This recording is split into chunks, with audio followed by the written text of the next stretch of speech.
Assalamualaikum warahmatullahi wabarakatuh. Selamat datang kembali di channelnya Mas Eka nih. Masih bareng sama Mas Eka pastinya. Apa kabar para warga sekolah? Semoga dalam keadaan sehat selalu dimanapun para warga berada nih ya. Oke, di video kali ini Mas Eka masih tidak bosan atau masih tidak beranjak dari informasi terupdate seputaran tentang PPDB. Kita masih ngebahas tentang jalur afirmasi ya di dua video sebelumnya. Jadi untuk para warga yang mungkin baru menemukan channelnya Mas Eka atau baru melihat channel ini atau baru melihat video ini ya, silakan subscribe dulu channel ini untuk mendukung channelnya Mas Eka agar bisa berkembang lagi dan bisa memberikan informasi-informasi terupdate kepada para warga sekolah. Oke ya. Jadi di dua video sebelumnya itu kita membahas jalur afirmasi dari mulai syarat dan ketentuannya, kemudian cara daftarnya. Nah, di video kali ini kita akan membahas untuk seleksi jalur afirmasi itu menggunakan apa aja sih gitu ya. Apakah nggak diseleksi atau bisa langsung masuk aja atau memang ada mekanisme seleksinya gitu kan, diurutkan misalkan dari umur atau dari waktu mendaftar ataupun dari apa itu Mas Eka. Nah, di video kali ini Mas Eka akan berbagi informasinya seperti berikut ini.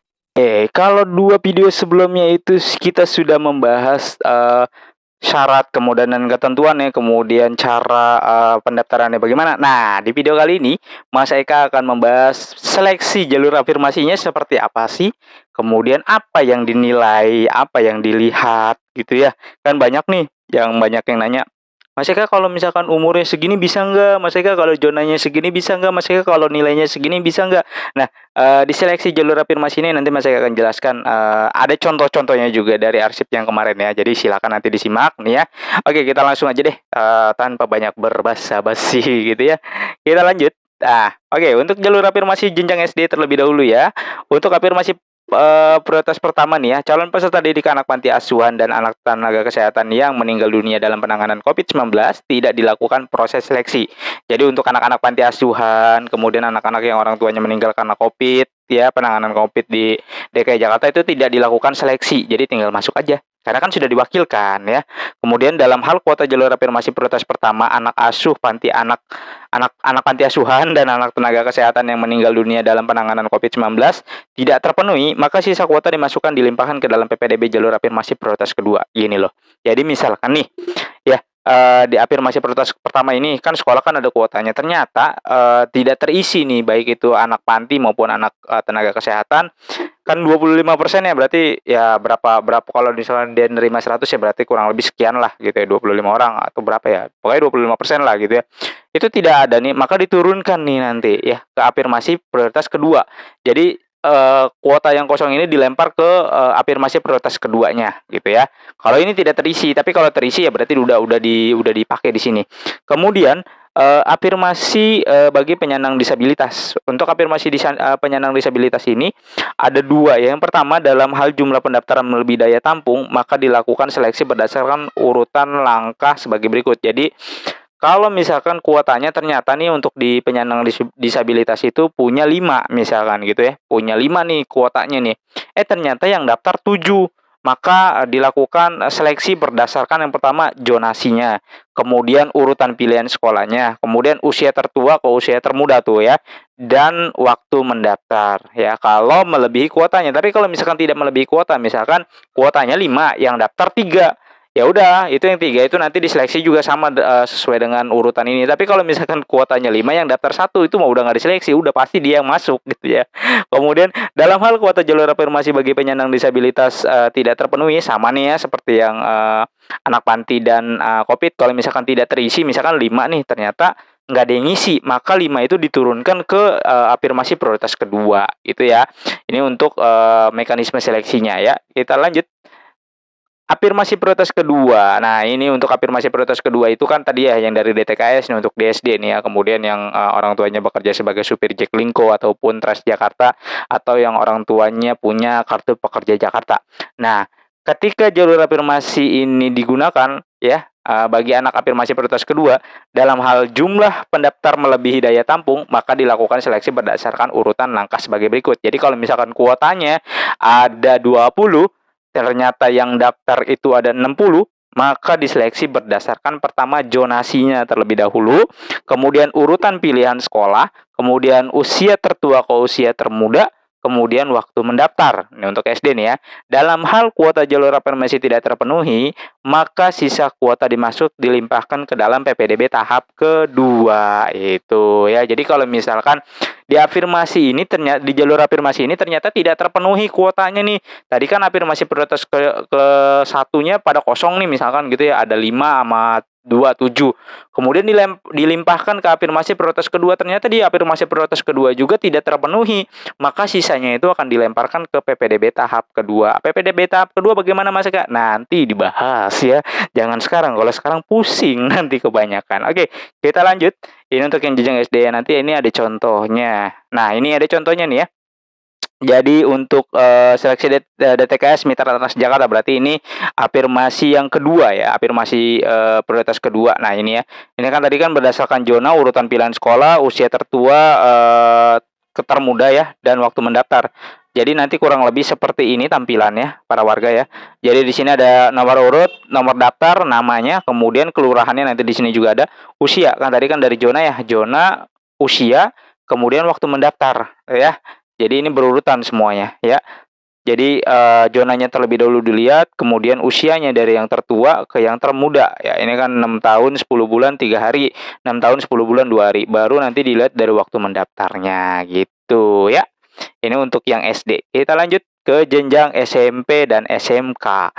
Untuk jalur afirmasi bagi anak panti asuhan ya, calon peserta didik anak panti asuh dan anak dari tenaga kesehatan yang meninggal karena COVID, itu tidak dilakukan proses seleksi, sama seperti yang di SD ya.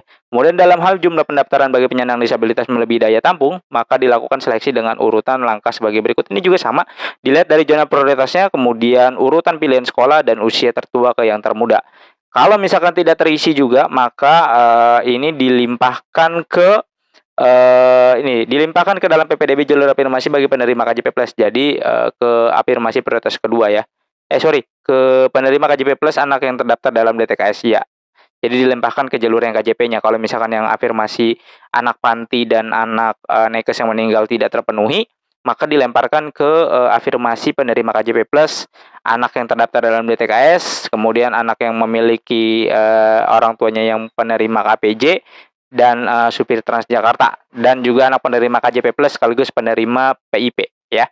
Kemudian dalam hal jumlah pendaftaran jalur afirmasi melebihi daya tampung, maka dilakukan seleksi berdasarkan urutan langkah sebagai berikut, sama tuh ya.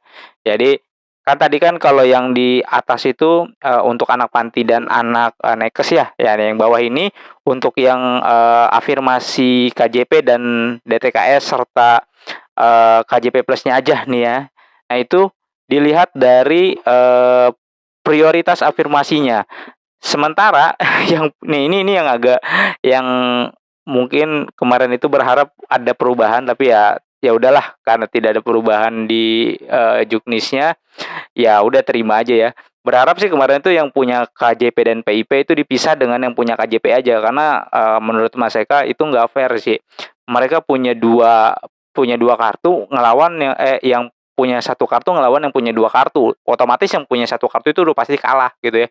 Nah, di yang pertama ini kan afirmasi prioritasnya dilihat ya. Kalau yang si KIP dan PIP itu dia masuk sebagai afirmasi prioritas pertama. Sementara yang punya KJP doang dia masuk sebagai prioritas kedua. Ya otomatis yang prioritas kedua akan kalah dengan afirmasi prioritas yang pertama gitu ya. Ini yang menurut Mas Eka harusnya, ya nggak tahu lah ya, mudah-mudahan kedepannya lebih baik lagi gitu ya.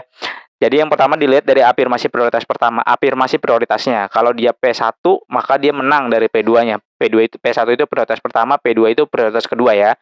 Kemudian baru dilihat dari zona prioritasnya, kemudian urutan pilihan sekolah dan waktu mendaftar.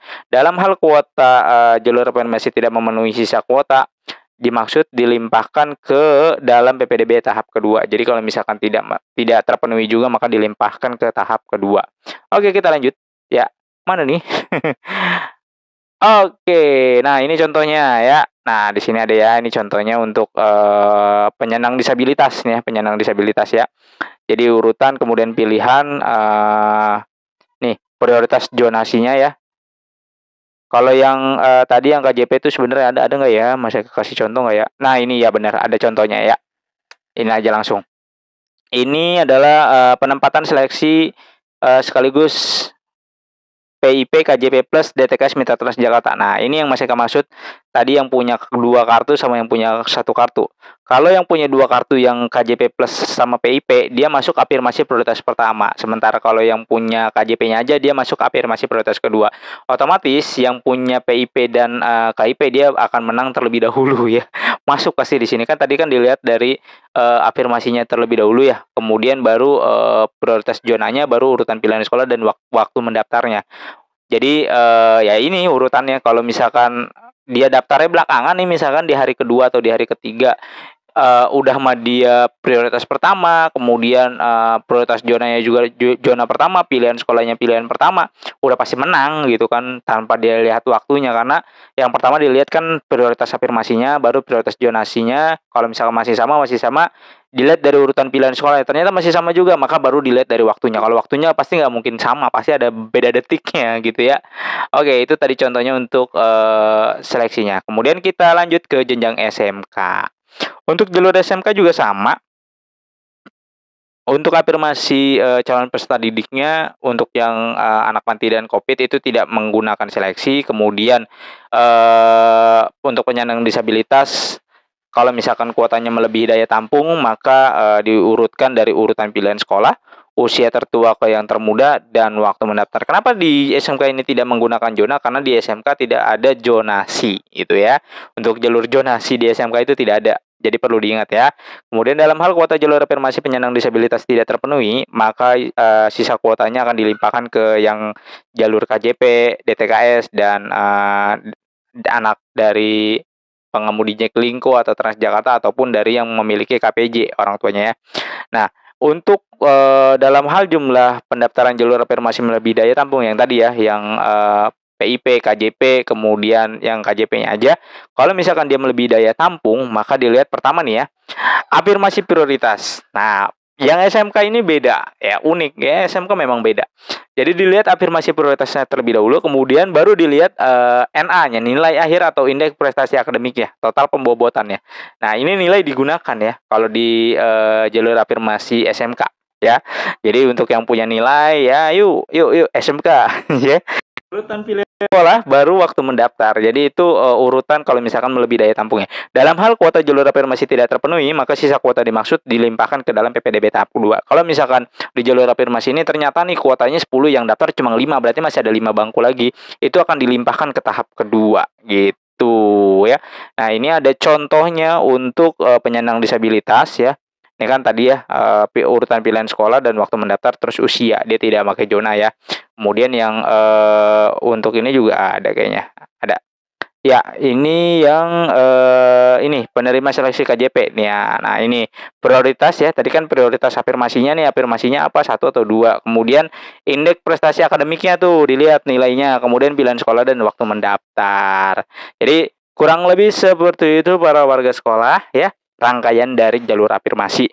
Di 2 video sebelumnya sudah Mas Eka bahas ketentuan dan kriterianya, kemudian mekanismenya bagaimana, cara mendaftarnya bagaimana ya, dan sekarang seleksinya seperti apa. Jadi udah dijelaskan seperti itu. Mudah-mudahan tidak ada yang bertanya lagi nih, kalau nilai segini bisa masuk enggak gitu ya. Karena yang menentukan bisa masuk atau tidak kita juga tidak tahu, karena kan saingannya beda ya, tahun yang lalu dengan tahun yang ini beda. Makanya dicoba aja dulu masuk, kalau memang masuk kriterianya atau masuk syaratnya, udah coba aja dulu.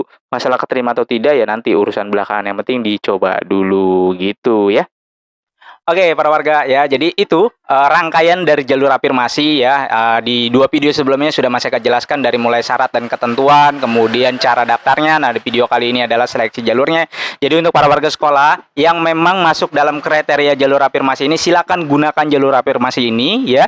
Tapi kalau yang tidak masuk dalam kriteria jalur afirmasi ini ya berarti tidak bisa menggunakan jalur afirmasi ini sebagai pendaftaran atau seleksi di PPDB tahun 2023 ini, baik itu jenjang SD, SMP maupun SMA ataupun SMK gitu ya. Jadi dari SD, SMP, SMA, SMK itu semuanya memiliki jalur afirmasi, tapi yang membedakan di SD adalah tidak ada jalur afirmasi KJP, sementara di SMP dan SMA ada jalur afirmasi KJP serta bobotnya. SD, SMP itu kuotanya hanya 25%, sementara kalau yang SMK itu kalau tidak salah 40%-an ya.